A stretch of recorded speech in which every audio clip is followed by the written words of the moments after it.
Welcome back, everybody. How are you doing? New members. Hey, maybe I should have a membership page. New subscribers, if you're new here, my name is Frank. Welcome to American Eagle Rises 2, where we have many topics, but today we have a different, we'll call it a topic. So it's not really going to be that big of a video. And I say that a lot, and then all of a sudden, right? But I don't think so today. So today's Sunday. I don't know if you guys can see. Getting quite a bit of sun out there, so it's not quite noon. There's actually a couple today. There's 2 live streams that I'm going to be in on, and I don't want to miss them. The problem is I think they're going to... One starts at 12 and the other one's at 2. So there'll be some overlap there. Sunday, right? So, what am I going to do today other than that? Not sure. It is kind of nice. It's getting warmer. I don't know. I kind of want to have Sunday today. I don't know. I'll call it inspiration. I kind of felt like oh, that's an update. I did play a one game. It's called Stellaris. So I did do that. And actually, this is the problem sometimes, or issue or challenge, is that you're on it and then it's like I'm just playing it. I'm like I was getting into it, and then I always like the beginning of the games that I play, and I kind of get immersed, right? And it was like, I just blink my eyes and it's like almost midnight. I'm like, what? And I kind of wanted to go to bed slightly early, meaning like I wanted to get in bed like right kind of closer to 11-ish or whatever, but yeah, we didn't get out of here till like 12 something. By the time I got in the bed, it was probably like 12:30-ish. I don't know why. It's like the moment I get everything done here, it seems like it takes 30 minutes before my head hits the pillow. Anyway, so we might play some of that. Maybe there might be 1 or 2 little quick things. I don't want to like do... I kind of do and I kind of don't, right? So I do like the live streams. They kind of help me get through... not just listening to them, but sometimes listening to them, I can end up doing something, because it kind of feels like someone's there, right? Like, that's one thing that I've also noticed about myself, and I'm not sure if you guys have had this, but, like, like chores, or just, like, things you don't necessarily like to do. Like, I've always, especially in the past, like, when I remember, because I used to hang out with my friends all the time, and then, like, we would just, like, if they were with me, or I was over there, right, it was like, oh, I had to do one chore, right, and then I don't want to say they kind of did it sometimes, right? But while someone's there, right, it's kind of like, since there's, you got you're in misery or struggling, but someone there is with you, it kind of just makes the experience just a little bit more bearable, right? So, so when I do some work and as I live stream, it makes it a lot easier. But I don't know, we'll see. I kind of want to play in that game, but it's kind of nice. So, but anyway, what I wanted to show was I was alluding to yesterday. Was like one of the things that I wanted to fix was my Dyson, and it's funny because I watched a couple videos and then I was doing something and I'm like, why isn't that working? And then I'm looking at the guy's version, even though he lists it, the same as mine, it's not. So that's just like, yeah, all right, Frank, this is where oh, hey, it's easy, right? I kind of, I'm like, all right, because I'm pretty mechanically inclined, and I like working on stuff, and sometimes I work on stuff and it's like, okay, I don't have enough experience in this, but I'm willing to. So there are some experimental things that I do that it's just like, all right, well, if it breaks, it breaks. I kind of need a new one anyway, so sometimes it's like, hey, if I can fix it and it doesn't break, sweet. But anyway, so here's the Dyson. It's actually a cordless Dyson.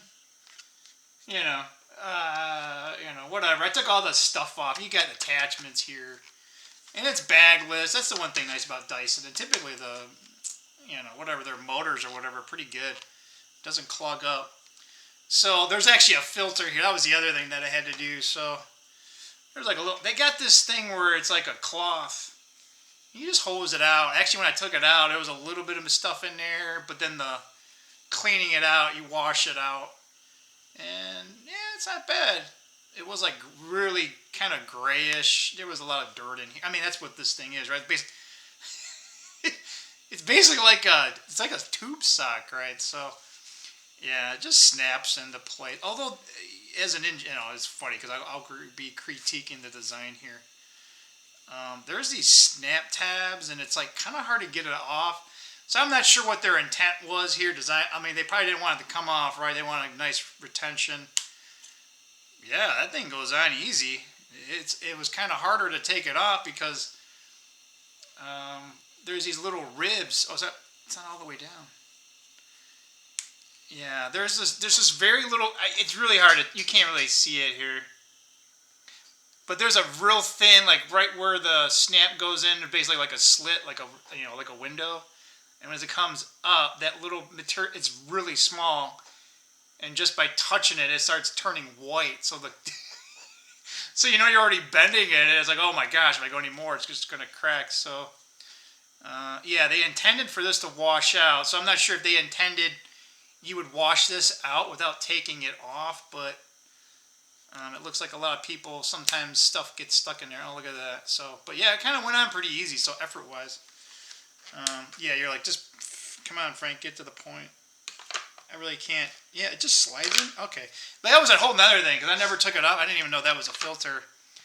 And, yeah, it kind of was, it was like stuck in there. But now, yeah, all right. So, hey, yay, now that we did it.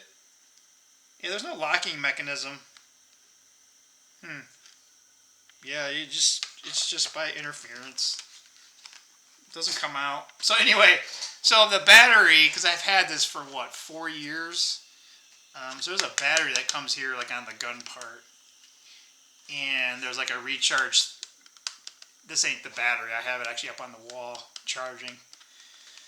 So when I was there, I'm like, all right, well, these batteries are like almost $40, and even on Amazon, right? So if I went to Dyson, it'd probably be more.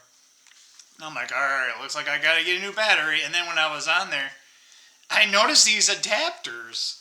So I have a bunch of these Ryobi 18 volt. I have 3. That's not like a whole bunch, but. And they're 4 amp because there's 2 settings on this thing. One's like, it says high suction extended run. Obviously, right, you're using less energy, so that.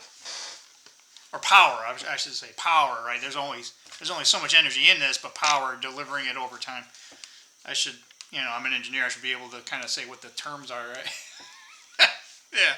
And then like a max suction. Well, it looks like online, when these batteries start kind of going, because, I put the battery in there and it'd be full, and then like I always use the high suction, and it was like count to like 5, it just died. Like, what the hell? But if you put it on the lower setting, it lasted a long time. So I was just like, okay, all right. So the battery still has some life into it, but it won't fully charge up for some weird reason. Lithium batteries and blah, blah. Yeah, all right, over time, things, blah, blah, blah. But it's only been 4 years, so I don't know, right? It's like one of those, like, electric battery things, right? Like, imagine the electric car only lasted 4 years, and it's fully charged, and then you go like 10 feet, and the thing just stops, right? Anyway. But yeah, so they make this adapter. You gotta take it apart. There's these little dumb screw here, like 2 over here, and they're kind of hard to get it. It's actually funny. You can get to them and loosen them, but they won't fully come out because there's like this. So they had a relief here in design. So I'm not sure if they intended to come out that way, but this is the dust collector. So if you open this, right, you could probably get better access to it. But anyway, so now it feels a little bit more cumbersome because the battery's just a little bit lighter, but it's also the center of gravity, right? So even though the mass of this is, it's a little bit heavier, but it's, the point is farther down here, right? So it's not really heavy, but it definitely feels weird. I can tell the difference. But yeah, it's not as nimble, right? Like the battery would only go to that green part, right? So all that they call that a cantilever, or basically if you do like torsion torque, right? It's a force by a lever arm, right? Fulcrum type of thing. So there's more of that. So you have to, you got to react to it, right? Because, whatever, Newton, right? So anyway, haha, we We got it back, baby. Yeah, I know. Why is that? Why do I like fixing stuff? I think there's a couple reasons why, but definitely like I call it pride. I don't know. Even though I'm a very visual person, I want to touchy feely, grabby, right? It's curiosity probably too. But, when you get a job done, you got that satisfaction, and then you see your results. Like in engineering, I've seen some things, right? But just, it's always abstract, and nowadays it's all like virtual this, and, I'm fine with that, but it's just like, man, every once in a while, it's just like, dude, let's go to the plant. Let's see how these guys are putting the parts on, right? It's like, I go in these plants, and they're like, you're an engineer? Oh my God. Like, they're shocked that an engineer, number one, is in the plant. Number two, they actually come to the line, right, and then like actually want to try to fix what the operators are. I know, shocking, right? It's just like my dad's thing, right? Because he was a combat vet from the Korean War, right? But he always believed like that. Hey, just your best learning is just doing it, improvising on the spot. Obviously, you probably had to do that to survive, so right out there, but.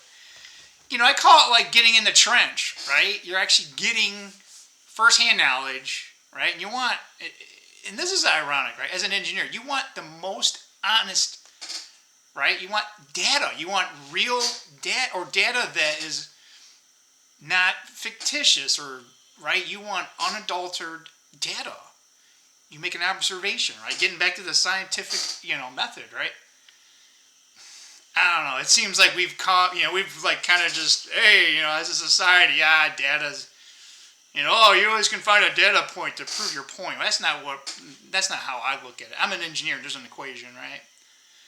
So number one, am I using the right equation for the right, right conditions, right? There's many things in physics. You can't use one equation for everything, right? And then when it comes to actually mechanical, right, like they call it statics, loads that aren't moving, right? And there's kinematics, right? And there's different equations, man, completely different equations, right? But the core physics is sort of the same, right? And energy balance. But anyway, I just wanted to show you that, like, hey, you do that, but hey, I kind of feel like, I don't know, I also like fixing stuff. I don't know, my mind, when I'm making stuff or building stuff or repairing stuff, it's almost like I call it the act of meditation. Like, I'm going to go for a walk. Like, sometimes it's very meditative, right? Like, sometimes you do this stuff, it's like something just, it's like a big monkey wrench. So there are times where you're just like, I don't want, I kind of learned it from my dad, right? He's cursing and swearing because it's, it was supposed to be a 5-minute job, and then this breaks, and then this, and then he's like, damn it, I can't get this part, so now I got to do. So he was like the, I call it jerry-rigger. Like, we didn't have a lot of money growing up, but, we weren't dirt poor, but, back then it's like, all right, make do with what you got, right? Because he was a child during the Great Depression, right? So he saw that, so he probably modeled it, but yeah, it's like, all right, well, we ain't got enough money. I can't get this part, it's going to cost me too much, right? Like, nowadays it's even crazier, right? Hey, my alternator, the regulator died, I need to spend $120, and it's like, all right, well, the bearings and everything, the coil and the winding's all fine, but that stupid little thing in the middle, and you can't buy one separate, and if you did, right, it's almost like, all right, you're not a remanufacturer, right, because they take it apart, and they make so many of them, right, so the individuals, but yeah, hey, man, what are you gonna, what are you gonna do? What's today's thing, right? I say do what inspires you, and don't feel too, I'm trying to take it easy too.